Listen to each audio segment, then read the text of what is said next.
when I'm walking down the street. I do want to say to Doni and many of you in this room that over a very long career in this city, all of you have helped me and my colleagues tell the truth and to try to tell. I may not look like you and you me, but Take my hat off. I'm South Carolina, so I just... What does this event mean to you, Miss Peggy Morris? Oh, my heart, Happy 20th anniversary. my heart is about loving up on my sisters. Do you know what it feels like to have your sisters in the room? Done. And dare to be different and unique. I'm gonna be the best me I can be by letting His glory shine through. I am beautiful, I am blessed, but not just what you see in the flesh. I'm free from people, free from myself. There's a The doctor lived next door to the janitor to the reverend, and the lawyer. We were together. Now we get so high and mighty that you create stress for your society because you don't like poor black folks either. That's a health problem. Get yourself together so I can stop being taking care of geriatric people and get back to pediatrics. I thank you, Doni, for all you've done. Let's keep doing it all and more. letting His glory shine through. Dare to be you, dare to be me, dare to be different and unique. I'm gonna be the best me I can be by letting His glory shine through. And I dare you, I dare you, I dare you to be you. First name's Doni, last name's Glover. Entered the winning for the long haul, baby. Ken Miller, how are you? I am doing well, my man. Thank you. Where are you, Ken? I'm in Bellingham, Washington. Washington State. It's like 6 a.m. for you, huh? Yes, it is. My Very God, beautiful. man. And who do we have to thank besides the good Lord for this broadcast? Well, obviously, I want to thank you and whoever put us together. I'm very, very appreciative of that. It was Ken Rashawn, wasn't it? Yeah. Oh, yeah. Dr. Smiley in the house. Yes. Yes. Yeah. Great man. How do you know Ken Rashawn? He reached out to me. It was he saw me on LinkedIn and he saw the bald head and he saw the name Ken and he thought we might be related. So he reached out. What do you do, Ken? And we've been hot and heavy ever since, doing things. So real excited to work with him, working with part of his team. I have a new book coming out, which maybe we'll talk about later. But he does some things in the book and also in the speaking world. I speak. I'm also an author. So he had some. Let's get to it. What's your book about? My book is actually about change. It's about resilience. It's about a Black man, me, who grew up in some adverse conditions, but also ended up going to an Ivy League school. I went to Dartmouth, graduated from Dartmouth College. I was a National Merit Scholar. I was accepted to Harvard, chose to go to Dartmouth. But within 2 to 3 years of getting out of college with my degree, I was homeless for the next 20 years. Also, I'm a 3-time convicted felon, spent many years behind bars. And I had an epiphany. I had a message from God, and I changed my life around. I just celebrated 20 years of being clean and sober. And now I'm an entrepreneur, an author, a writer, a mentor. One of my passions is mentoring young Black men. That's my passion. Other than my Lord, other than my wife, my passion is mentoring young Black men. Are you a victim or a victor, Ken? Oh, victor. Oh, 100. I don't even use the word victim.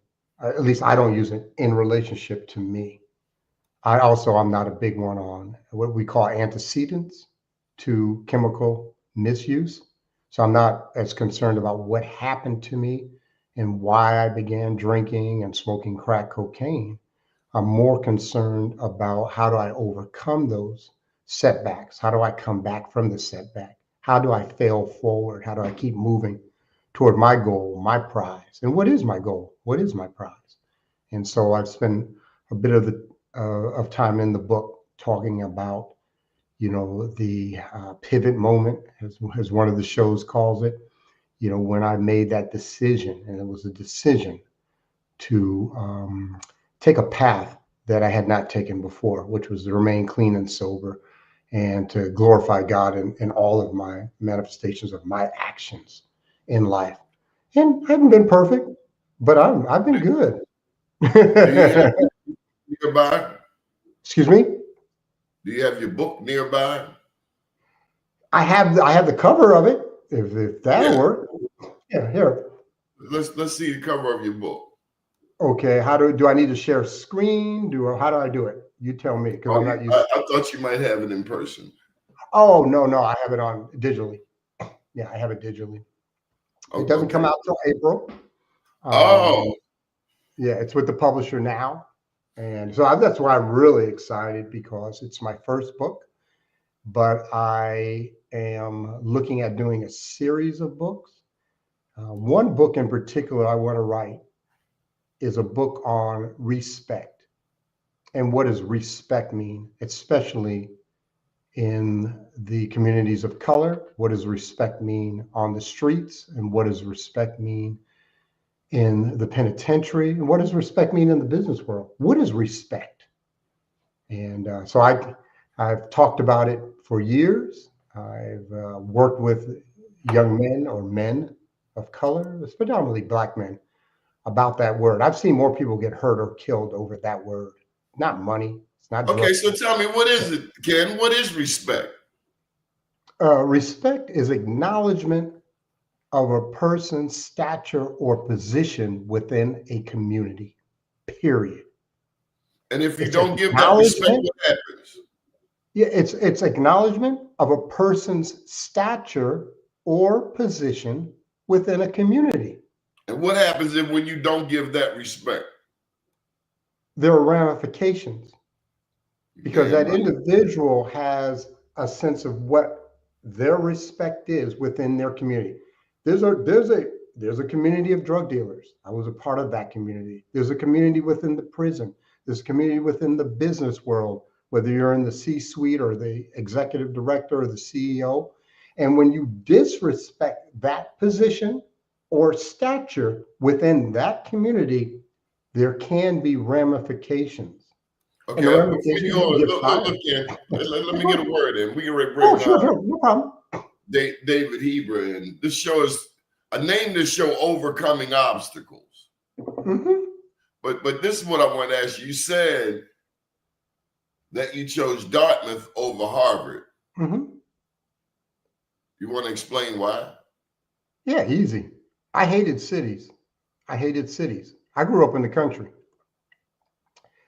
Again, my experience is different than some Black people that listen to this show. I'm not obviously from the South. I grew up upstate New York. I was the only Black male in my school. So I grew up in a very white environment. My parents were African American. My adoptive parents I did 6 years of foster homes. And then I was adopted by Irene and Sam Miller. I grew up upstate New York. And then when I was 12, I moved to Anchorage, Alaska. And that's where I grew up, in Alaska, for the next, say, 10, damn, man, you were like kidnapped. I'm telling you. Like double kidnapped. Black people got snatched from Africa. You got snatched from Washington State and taken to Alaska. I mean, no, New York. My mom said, we going to Alaska. I cried. What's going on? She met a new dude or something? No. It was work related. My mother was an incredible Black woman. Come on, man. Let's get to it. Did you build igloos or what? No, but I'm ignorant, man. I ain't never been to Alaska. Hey, bro, I learned how to downhill ski. Okay, I was like the only Black kid. I'm 13 years old, downhill skiing in Alaska, and I learned how to play hockey. And this is in 1975. Well, Black people been playing. Hold up. Now, one thing I do know, I've never been to Alaska, but I know black people played hockey. Now they do.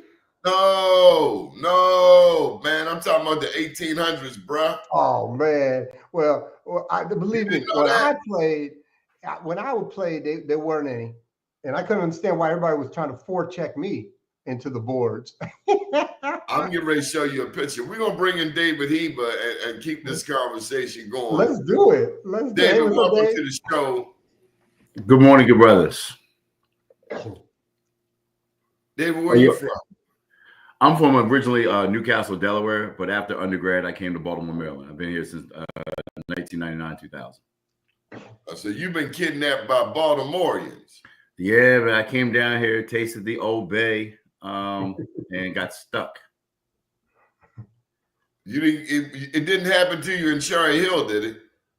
Nah, man, my first indoctrination into Baltimore was moving with my frat brother to Woodlawn, because I was a first-year teacher at Forest Park High School, going to Madame Mall and realizing this was the first mall I ever seen with 2 liquor stores.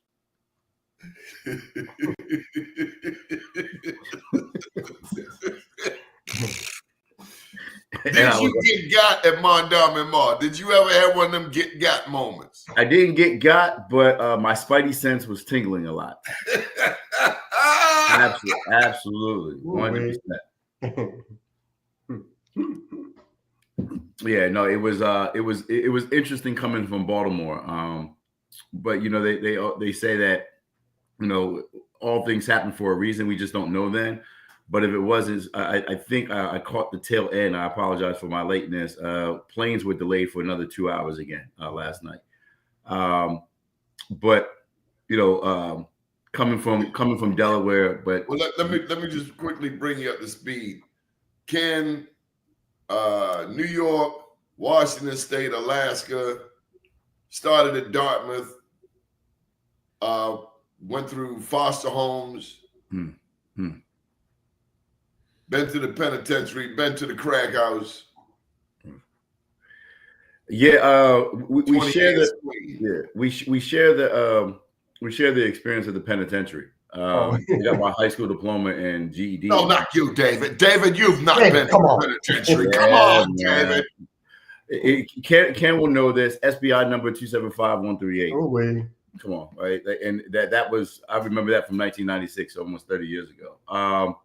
And I'm, you know what I mean, I'm still traumatized by just, you know, those things. But yeah, absolutely. So I was kicked out of 5 high schools after being an all-state cross country and track runner. But, you know what I mean, the story behind that is my dad died. He had a heart attack 4 days before Christmas, my senior year. So it's not like I just woke up and said, okay, I will start doing some things. And then your mom died. My mom died while I was actually in prison. My father died. 4 years. Yeah, my father died 1993, December 21st, 1993. My mother died while I was in prison, September 25th of 95. Bro, yeah, right. I lost my mother when I was 20, and what I've learned since then is to be grateful for how long I did have a mom. Yeah, no, it took me a minute, right? It definitely took me a minute. I started going through my grieving process probably in my 40s. I was trying to realize why I couldn't connect to people. 20 years later. Yeah, man. It was a challenge. It was, and I was purposely, it's not that I didn't know I was putting off grief. Oh yeah, no, I was putting off grief. I knew I was putting off grief because when I got out of prison, my head was down. I went straight, like I got out of prison August 9th of 96 and went to college 9 days later. I didn't go to Dartmouth. I went to the Lincoln University, but yeah. The first HBC. Much love for Lincoln. And let's get this out the way because I don't want to fight to break out down the road. Yeah. Is Lincoln the oldest black school or is it Cheney? Because I don't want to get into that Philadelphia fight. Nah. Yeah. Like, you know what I mean? Got mad love for Cheney. Spent a lot of great days there partying as a member. Oh, you had a girlfriend at Cheney? No. I wouldn't call her a girlfriend. I just was a member of I'm a member of Kappa Alpha Psi Fraternity Incorporated. Oh, so, you had a girlfriend. Yeah, I'm a new. But no, Lincoln's the first one. 1854, founded as Ashman Institute. Cheney was created as a teacher's college, so people already had degrees when they went there to become teachers. Lincoln was the first HBCU for granting degrees. Okay. And I know that because I was Mr. Lincoln, so I had to recite it. It's ingrained in me. Ken, did you have a pledge? Yes. Remember, I said I'm a little different. So I went Delta Tau Delta. I went a white fraternity. At Dartmouth, all they had Alpha. Yeah. And then they had their first pledge line of Kappas came through my sophomore year because I had a couple friends who went Kappa, but they were out of Northeastern at that time, in Massachusetts and in Boston. But my no, oldest son went a white fraternity at University. Yeah, I did. So, but even I was just a different kid. And it was just interesting what you said, David, about the loss and trauma. So when I was 22, my dad shot my mom 6 times. He went to her job and shot her, and then was going to come over to my job and shoot me, but the gun jammed. So he couldn't finish that. So he threw the gun out the window, went home and passed out because he was drunk. Yeah. And you were talking about the sense of working through the trauma. My trauma was guilt because I had seen the gun 2 days before and I could have took the gun when I went over to my dad's house, but I didn't take the gun. And so I always felt, and I love my mom more than anything living. And when that happened, I felt so guilty. And I'm not saying that's my excuse for smoking crack, but it sure helped. Okay. But it wasn't your fault. It wasn't your fault. It took me years to really realize I had to work through. It wasn't my fault. That was a decision he made for the reasons he made it. Okay. And I have forgiven him and worked through that. I've forgiven everybody that has harmed me. I had to. I had Yeah. So Ken, did you go straight to the crack cocaine? Was it powder first? Of course.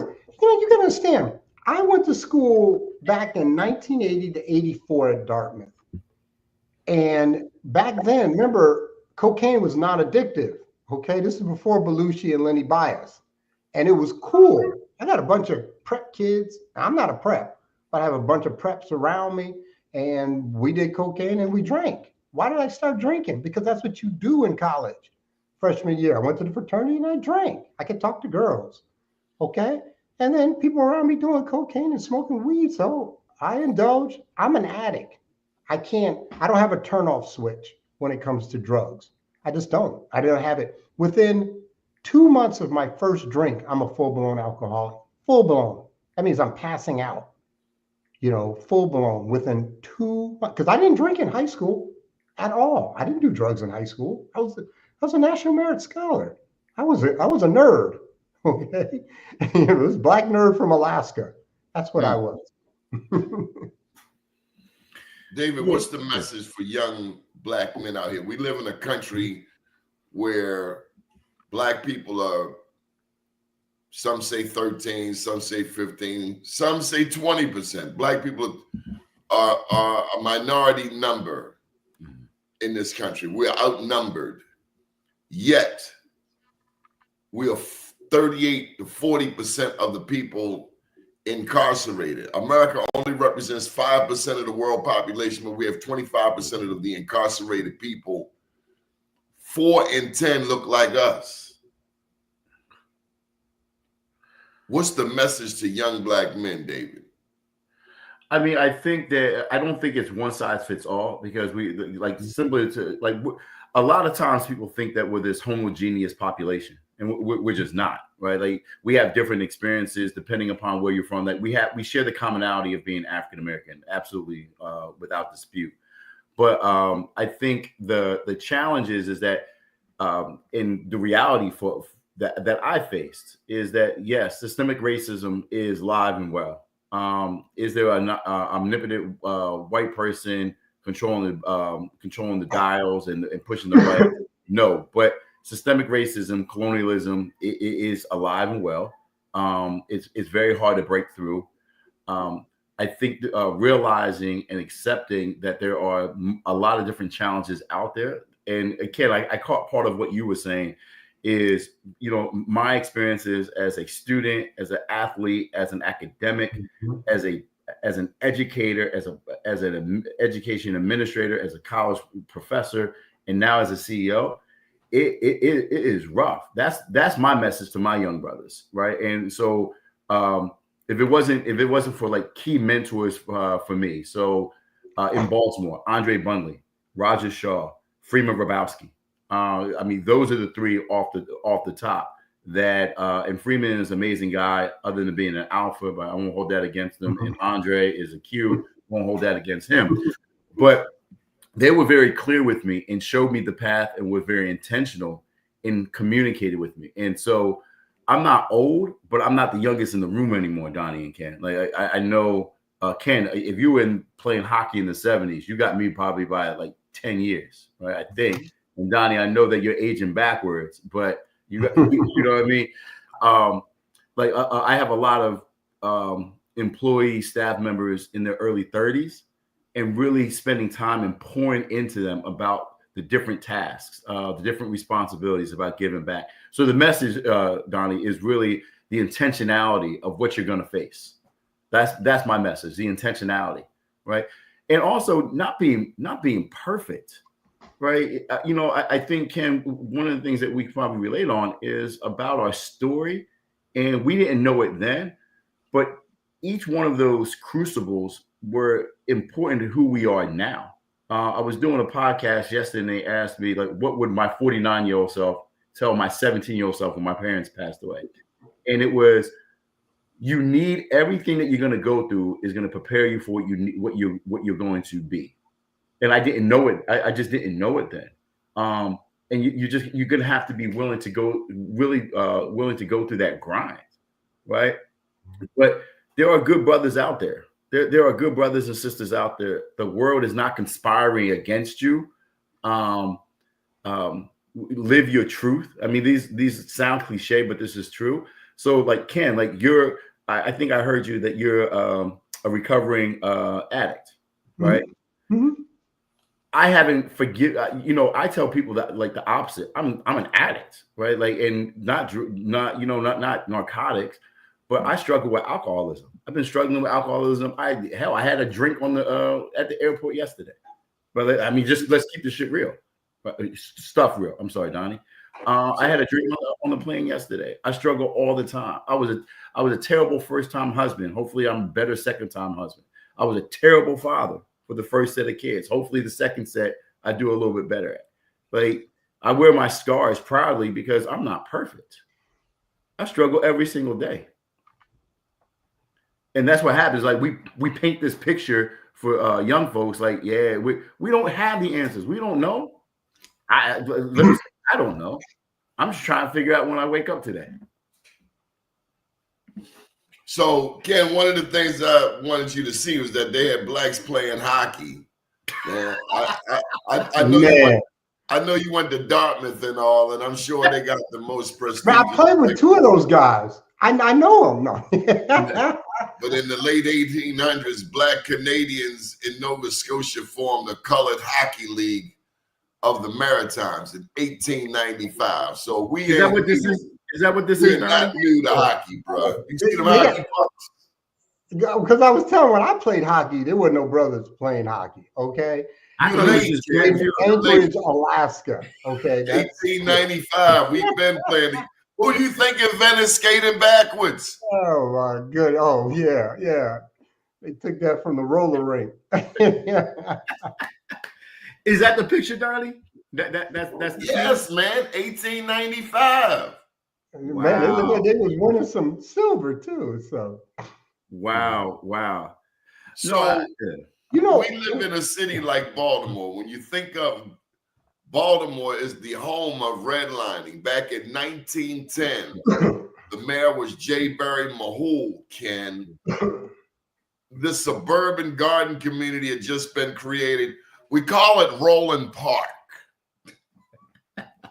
Roland Park. And right next door to Roland Park, Ken, was Ho's Heights. And it's not what you think. Grandison Ho founded Ho's Heights. It was a black community.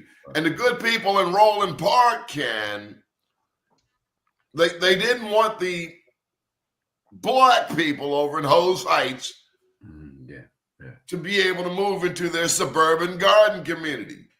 So the mayor, J. Barry Mahul, came up with this ordinance saying blacks couldn't move into white neighborhoods and whites couldn't move into black neighborhoods. And that was since replicated around the country, i.e. redlining. Baltimore is the home of apartheid. Yeah. Let me tell you something else we don't know. We don't know who Margaret Sanger is. Sanger. Margaret Sanger. We should know her name. She is the mother of eugenics. Margaret Sanger is the mother of Planned Parenthood. And she said that blacks are like weeds which should be exterminated. Margaret Sanger. It's a famous picture of her speaking to the Ku Klux Klan. She is the mother of Planned Parenthood. There have been more black babies have died to abortion than any other cause. And I mention that because she was eugenics. She was a student of Charles Galton, who was the cousin of Charles Darwin. Survival of the fittest, eugenics. Hitler trained under these people. The master race.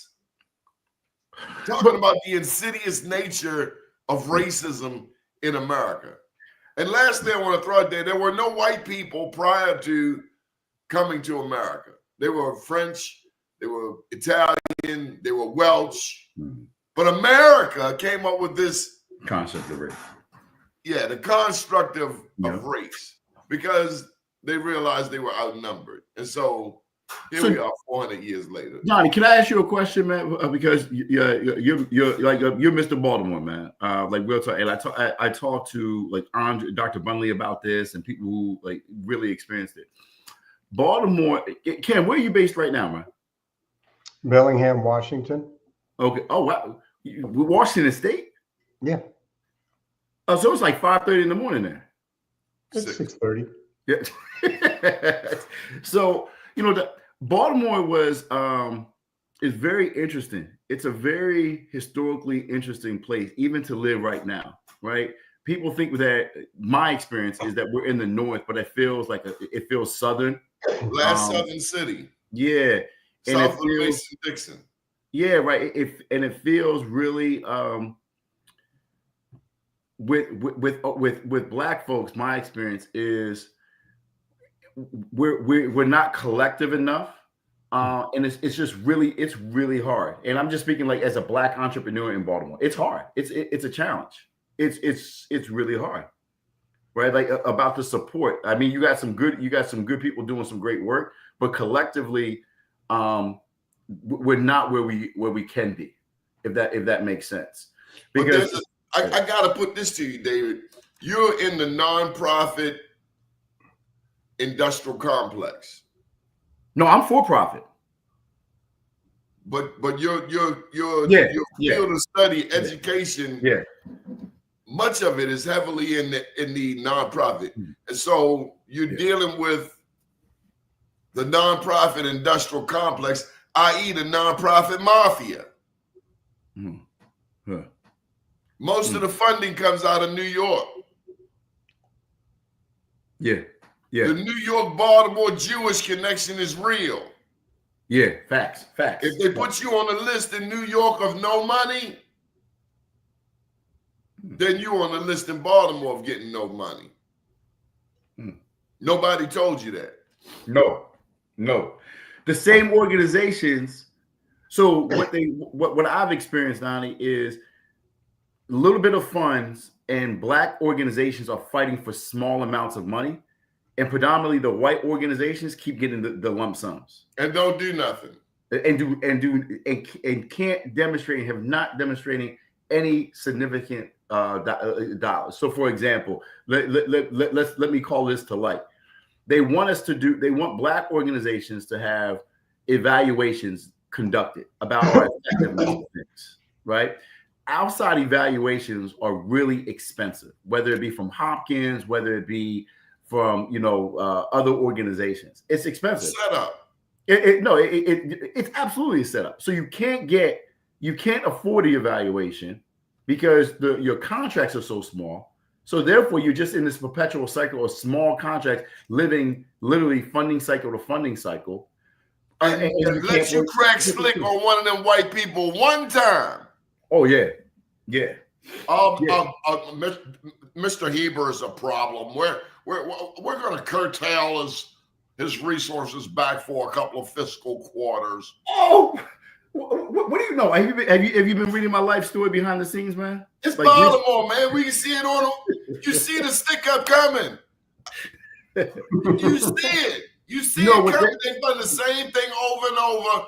Hey, dude, I know a dude. I won't call his name on the out of embarrassing him, but before he got into the nonprofit realm, dude would answer his phone any time of day. Then he get caught up in this world, and all of a sudden, oh my God, you know Donnie Glover? Oh, you can't take his calls anymore. Wow. Dude used to walk down North Avenue. We used to go get a pint of Naughty Head. We used to get some oysters. Yeah. Go Oh no! I got accused of being an angry black man and basically an uppity Negro. Let's put him back in his place. Absolutely, 100%. Absolutely. I know that's what they're saying. I know for a fact. Come on, Ken. Can you relate to any of this? Well, my background's in the nonprofit world. Yeah. I've been teaching in the nonprofit world for 15 years. I was on the board of AFP, which is the Association of Fundraising Professionals, one of 6 black men to have ever been on that board in 62 years. And I was ousted from the board because I was too loud. And the incoming chair, and I'm not going to name names either, but he didn't want me on the board. Yeah. And he made it so that I did not remain on the board. And that was a conscious decision on his part to do that. So I'm very familiar with those worlds. Yeah. But I just going back just to your historical, which is really interesting. You have a black neighborhood that's called the Heights, which it shook me because usually they put the blacks in the bottoms. They put us in the lower level of the ground or the land because it was swampland. There's mosquitoes, there's malaria, and also wastewater goes down. So the blacks were put into the bottoms. And you'll go to a lot of black communities, and it's called the bottoms for that reason. It's always near the downtown. Yeah, I know a little history here. And so I thought that was why you guys got the Heights. Detroit is called Black Bottom. Well, yeah, a lot of towns. Cincinnati's got the bottoms. You got Pork and Beans in Chicago. I mean, we can talk about literally the physical level within the city. The rich people want to live above. The air is better, quote unquote. You can go to Brazil and see the same thing with the favelas. And then they can look down upon the masses, the plebeian masses, we will call them. And also remember back in the day, wastewater, because that's the way you really got rid of effuse, would go down because it's called gravity. So that's where the populations that were taking advantage. And then remember, one of the key things about redlining, a lot of people don't understand why there was redlining. The reason they really came up with redlining is they did not want their children going to school with black children. Mm-hmm. Because children are prejudiced. They don't have that. The funny thing, Ken. The funny thing is they didn't want their children going to school with black kids, but their children had the black kids' mother's breast for sure in their mouth. Mm-hmm. Yeah. So we're dealing with not an intelligent people. We're dealing with a mildly retarded people. My mother's breast has been in your mouth, but your daddy don't want you going to school with me. You see how confusing that is to white children? Yeah. I've had that woman's breast in my mouth my whole life. I love you, Donnie. Yeah. And you know, they didn't want that land until the land becomes profitable. So, for example, Don, like let's look at Cherry Hill now, right? Like we've built up East Harbor, we've built up Port. Now it's okay, Cherry Hill,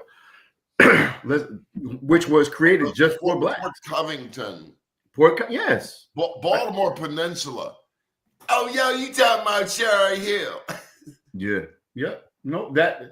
I mean, it's like that. Remember, Black Bottom was so powerful in the D, but then they cut 75 right through it. Not 75, 375 right through it. Detroit. No, it was 75. It was 75. They cut through Black Bottom downtown. I mean, that's what they did. It was systematically destroyed Black Bottom. They got the highway to nowhere here in the bottom of West Baltimore. They got an entire neighborhood. Knocked down all of these houses, Ken, for a couple miles. Yeah. For nothing. They haven't. Yeah. I could talk about New York. I could talk about Seattle. I understand gentrification because I experienced it in Seattle, Washington. This is usually what happens. You have a downtown core to a city. Okay. Mm-hmm. Back in the day, and I'm talking about the early 1900s, 1930s, 40s, 50s, you needed Black workers to clean, to work in the downtown area. So there was always a Black area near downtown that they could take public transportation to get to work for the white man. Okay. Then what happened when the city started growing, when cities came back in the 70s, and that's literally when they started coming back. All these white folks wanted to move in, young white folks predominantly, and they want to be near downtown because they're working there also. Mm-hmm. And they're yuppies or whatever, millennials. And so they start moving in. What happens, and you may have seen this in your city. So what happens is most of this land is predominantly owned by older Black women, because the Black men are incarcerated, dead, on the streets, or left. Okay, that's what happens in these Black communities. And what will happen is a white person, and Seattle was predominantly, the first group was white gay males. That's who came in. The gay population came in. And in Seattle, in the CD, we call it the Central District, they move in, and there's literally 6 houses per block on each side. And then 2 or 3 of them come in, they clean up the house, they make it all nice and beautiful, and the land value goes up. Mm-hmm.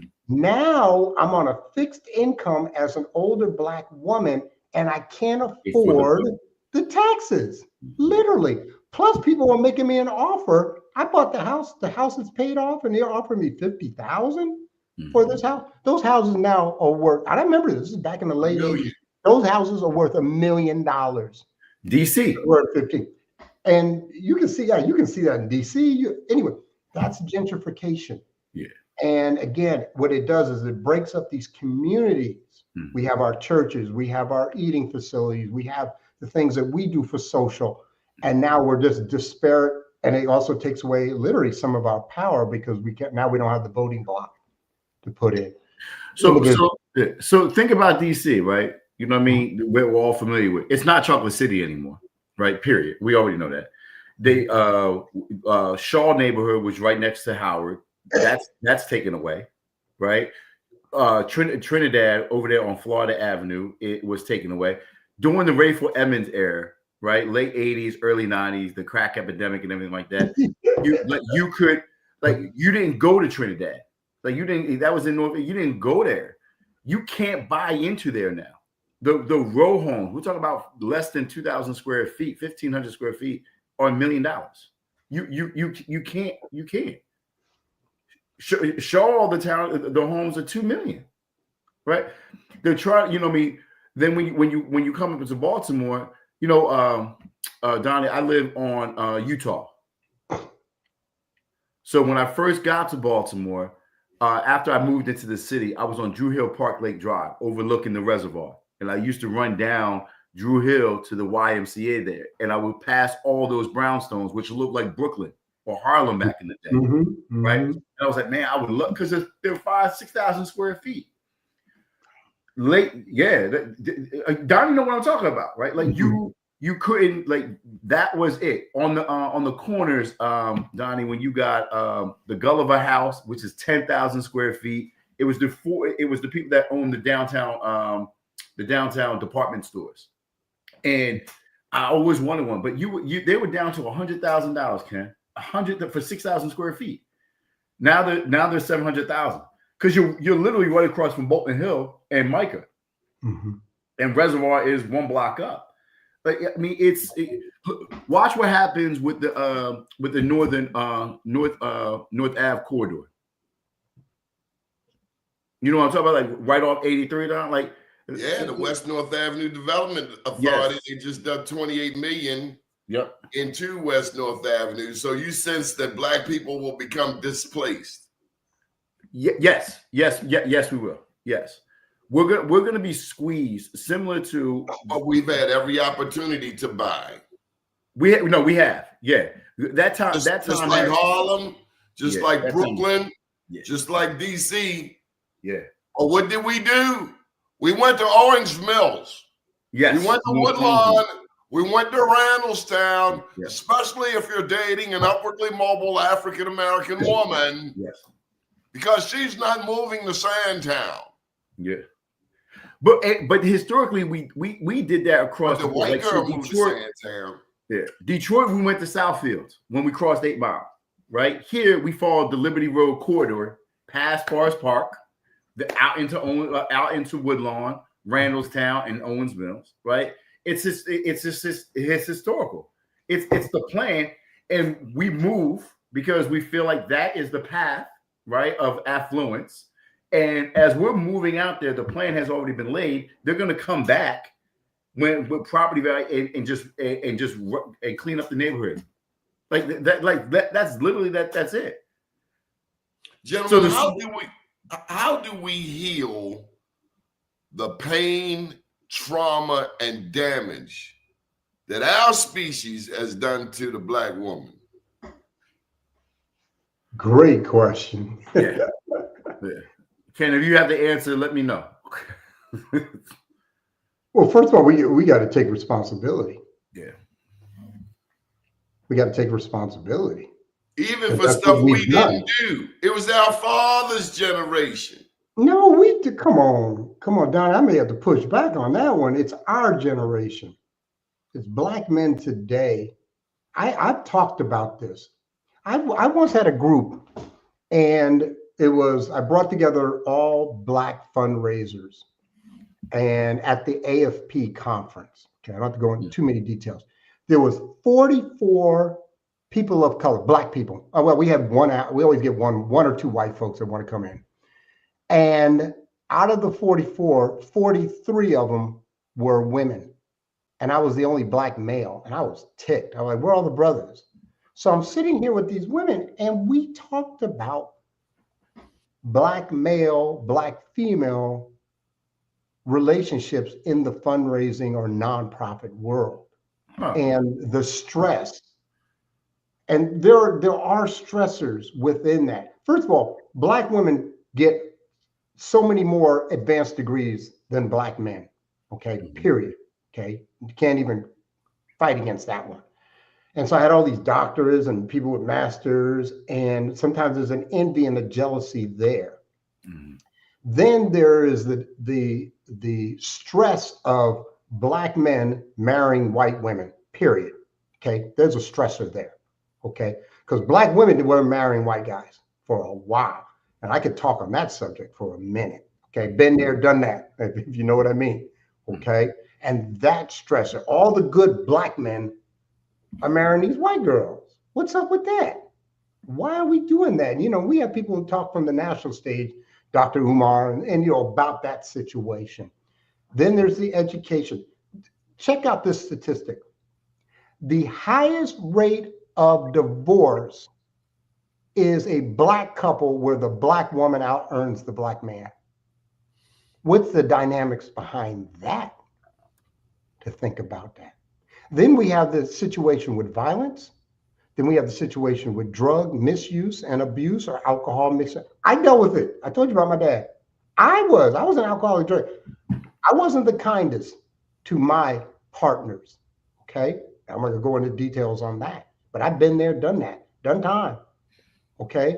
So we have all these, and the thing we have to go back to is why us as black, the most dangerous thing to a black man is a black man. It's not the police, it's not the judge, it's a black man. That's the most dangerous thing to another black man. I've been there. I've been in the gang world.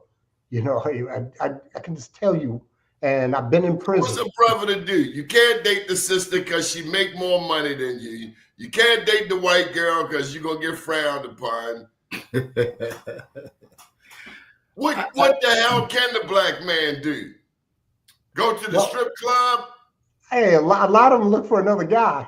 I hate to say it, but that's what they do. They go on to Baltimore Street, Donnie. They're going to Baltimore Street. They're going to the block. You know, to Ken's point, I don't think there's a simple solution, right? I think it's historical trauma. If you go, you know, there was an episode, if you remember, on Good Times when Florida got the job that her and James were going for. Like systemically, we're pitted against each other. Yep. Right. We are. It doesn't do the system any good for healthy black families. It's not good for the system. So think about this. When you start getting, Tammy said, get a trade. Get a trade. I don't understand. What do you mean get a trade? We do have trades. We're educated. So college educated. We're just trying to fit in and work with the sister. So think about this. What to have rich, you have to have what? Poor. Right? You need a permanent underclass. Right? There is a system. There's in America, we need black men to maintain and build communities. Correct. A lot of us have been maintaining and building communities. Yeah. But we're outnumbered. In the city of Baltimore, in my neighborhood, in Sandtown, this is 10 years ago, was Freddie Gray. I live in Sandtown. 10 years ago was Freddie Gray.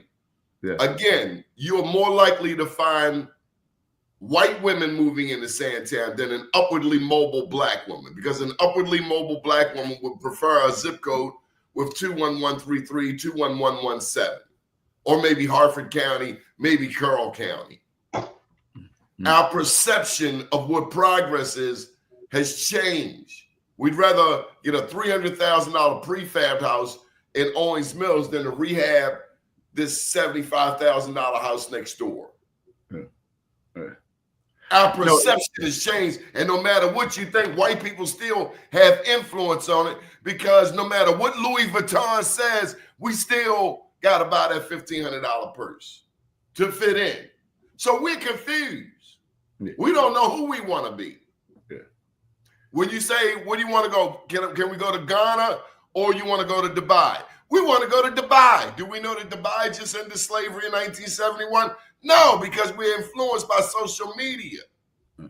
They just ended slavery in 1971, but everybody wants to go to Dubai. Then we get over there, and the sister get to run in her mouth, and then she get locked up for 6 months because she doesn't understand the culture of an Islamic country. But we fly, we hip. No, I think that there's a construct, Donnie and Ken. Ken, and you've it seems like you've traveled across the country and lived across the country, right? There's an intentionality and construct.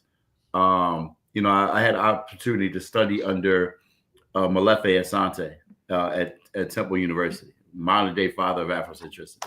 That's up there where Dr. Jeffries was, wasn't it? Yeah, and so you know, I mean, it was when you start looking at it. We went to there's a phenomenal Black education organization nationally called National Alliance of Black School Educators, NAPSE. Right? It founded in the 70s because we had to, as Black educators, come together because we weren't accepted in masses at some of the other large education companies. Or organizations and conferences. But when you, to your point, Don, when we come together, largest gathering, we're talking about 25 to 3,000 Black educators convening every year.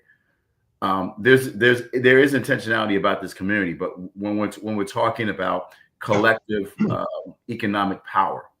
And I mean, Garvey was talking about it, right? The collective economic power to show our influence, buying back our own communities, fixing our own communities up, not leaning into the standards of white America.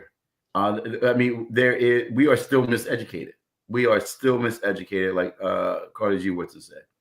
Like it's so ingrained that you don't need a manipulative white person pushing buttons. We're pushing our own damn buttons each and every day.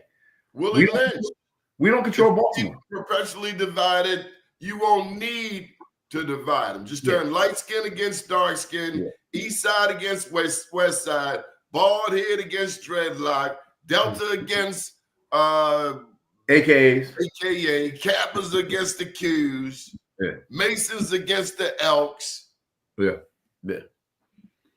No, it's perpetually divided. We have so much collective power, potential power, if necessary, across the country in so many different ways. But it's intentionally divided. I was in a convening. This was you probably, well, Doni, I know you know him, right? So I was in a convening. David was there. I'm talking about Dr. Miller. David Miller was there. Andre was there. Dr. Bunley. Like there was some heavy hitters there, right? And we were literally talking about there's hundreds of Black organizations. And when you look at the collective funding that Black organizations get, it is a fraction of one or two white organizations, right? So if you're talking about, I know, Ken, you were in this world. If you talk about Eddie Casey Foundation, right? If you're talking about Able Foundation, if you're talking about, and I don't want to hurt anyone's feelings, but the truth is the truth. They will fund historically the same Black organizations, right? If those Black organizations are in line and step. If they are in line, let them buck. And they cut off. They turn your water fountain off. Oh my God, he's too radical. So my God, can you believe he was talking about reparations? My God. Brothers, I gave a testimony. Like, so there's a big thing right now nationally, but in the Black, in Maryland, around chronic absenteeism, students not coming to school, right? I mean, that's what it's called, right? Students not coming to school consistently. And so what I suggested was, we think we know the solution. We think we know the problems. The fact of the matter is we don't, because we take small sample sizes of the students and the families why they're not coming, as opposed to knocking on every door to figure out what students and families need. So, I gave testimony yesterday to the city council and or comments, and I simply said, why don't we take the approach of Du Bois as far as his work, Philadelphia Negro? All he did was knock on doors to figure out what the problems were. He didn't surmise. It wasn't top down, try to understand what this issue was. It was knocking on doors. They're trying to shove a master plan down our throats in Sandtown, and they have knocked on zero doors. There you go. You're trying to do a master plan, and you haven't knocked on one door here, but you're about to submit this thing, and they don't know that I'm a writer. Well, they know now. Yeah. Like I asked them, I said, how many students have we talked to? Not in the comfort of a school, right? Where you have the people who are going to come to those things are the people who are going to be informed and who are informed already. I'm talking about knocking on the door, speaking to the brothers. There's a work from Howard University called Talley's Corner, where the ethnographer, the researcher, literally talked to the brothers on the corner who were drinking every single day, right? To find out what the hell's going on. You know what I'm talking about, right, Ken? Like, I read the book. Yeah. Oh yeah. We don't do that. We tell people, we tell people what they need, and we don't listen to them because we don't ask authentically. There's this own agenda out there, master plan, to your point, Doni, that's what it's going to be, and we think we have community buy-in because we do one or two community forums. You gave him some chicken and you gave him some watermelon and some Kool-Aid. Don't forget the chicken, the watermelon, and the Kool-Aid. The greens. Man, did you taste the greens? Yeah, yeah, brother. Yeah, bro. Yes. Listen. So, Ken, I would venture to say, and I don't want to be off on this, is that prison. So, I was raised by my white grandparents, right? So, I was blessed to have a very unique perspective, right? You know what I mean? I grew up working middle class whites because of my white grandparents, right? But then I go to prison. That's a whole community college associate's degree in Black culture. Then I go to the first HBCU. Sorry about that, Cheney. Right? You get the dichotomy. And Ken, I know you had this experience growing up differently, but being privileged enough to see how that other side works and how they think. It's insidious. It is insidious and it's pathological how they think, right? Even if they're not conscious about it.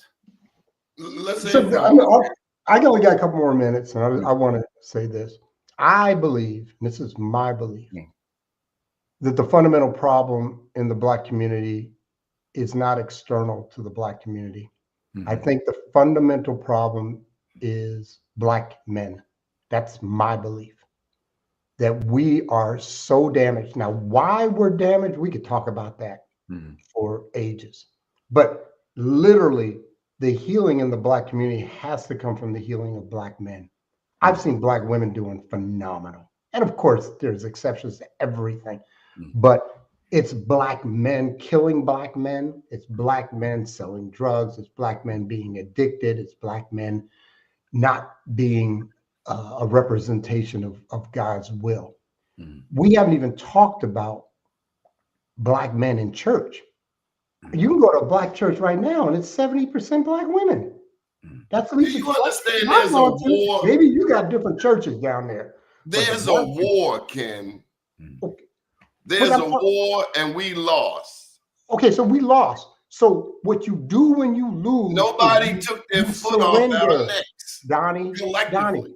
Donnie, there's healing in surrender. Okay, there's healing in surrender. Japan lost the war, and they're a phenomenal country because they surrendered unconditionally and have now grown to be what they are. I want you to come down here to Pennsylvania North, and I want you to go up there and tell them cats to surrender. But let me talk about you said Pennsylvania North. I want you to go to Penn North, and I want you to tell these cats that the police right here, they selling dope right here. I want you to go and tell them, look here, brothers, we need y'all to surrender. We have a term. And you let me know how that goes down. I don't spend a lot of time speaking from the wound. I speak from the scar, from the healing. And so what I personally do is I mentor Black men. I have a Black men's book study where we got guys all over the country that we get together and read nonfiction books. My problem, the reason I wrote my book was to touch more Black men and to be able to speak from the stage about healing and overcoming and changing the mindset that is keeping you back from being the best that you can be as a Black man, as a husband, as a father, as a grandfather like I am. That's why I did it. So talking about the healing, let's get to the healing part. What do we do to what is the answer? My problem is my answer is 15 guys. My answer is 30 guys in the book club.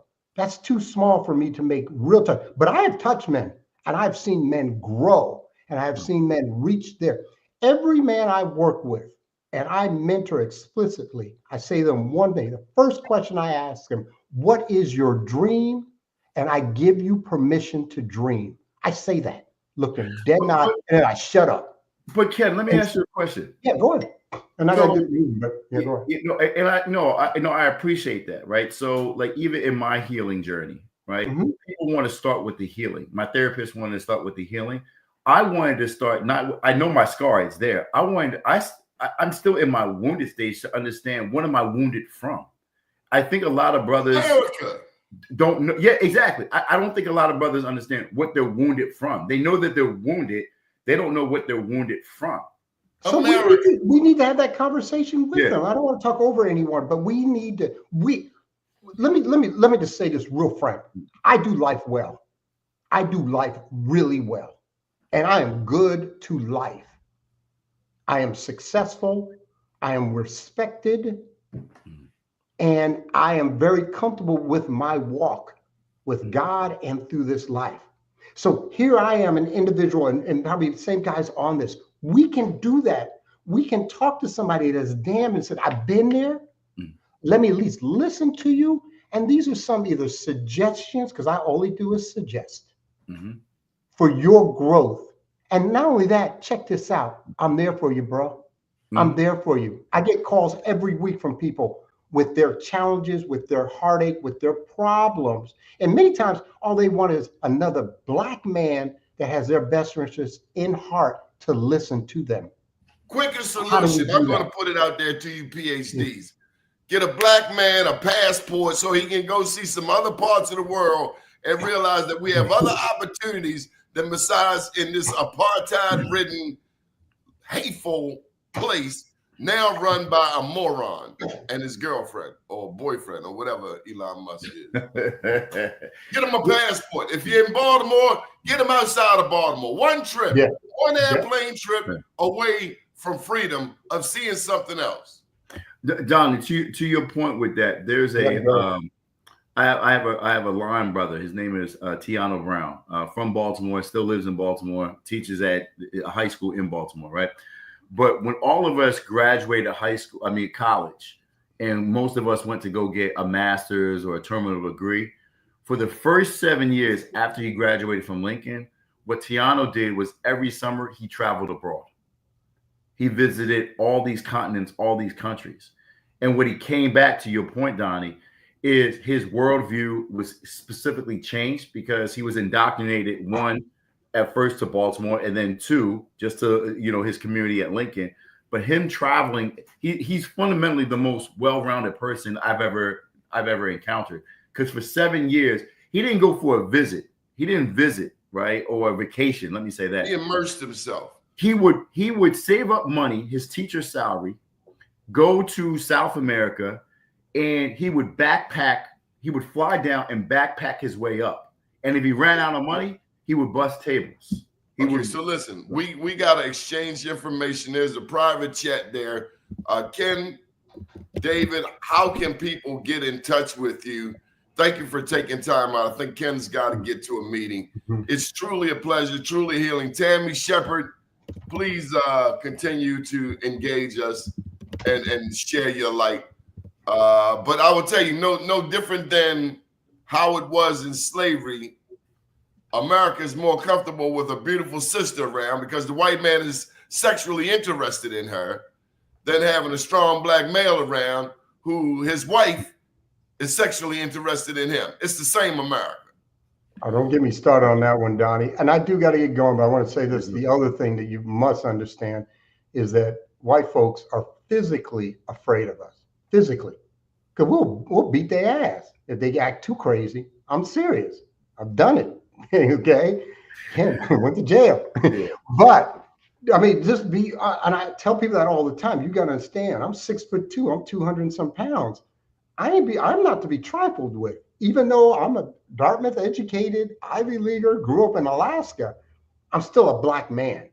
And you don't know what happened to me when I was 6 years old or 17, that you just brought it back up. So I got some PTSD. So I'm going to deal with it on your face. Okay, but let's put that one off to the side. Number one, I want to thank you, Doni. Truly, anytime you'd like for me to come back on, I would love to. David, I'd love to holler at you offline if possible. Absolutely, brother. See my number on there. Give me a ring. Shoot me an email. Let's holler. Doni, if you ever want to talk offline or again on another show, and anything that you think that would be beneficial for me, I do everything for free in my community. Let me know. I'd love to talk to some young Black men. Well, Ken, I don't do everything for free. I'm going to send you. Well, I do. I do very well. I'm from North Avenue. We send hey, I still hustle. Don't get it twisted. I still hustle. David, I'm a David, hustler. any final thoughts? No, So I gotta go though. Thanks, guys. Great meeting you, Ken. Absolutely, Donnie. Keep doing your thing, good brother. And let's see what we can do for Baltimore. It needs a lot of healing, and it needs a lot of support. But I appreciate everything you've been doing, good brother. Much love, big brother. Good morning. Black Hockey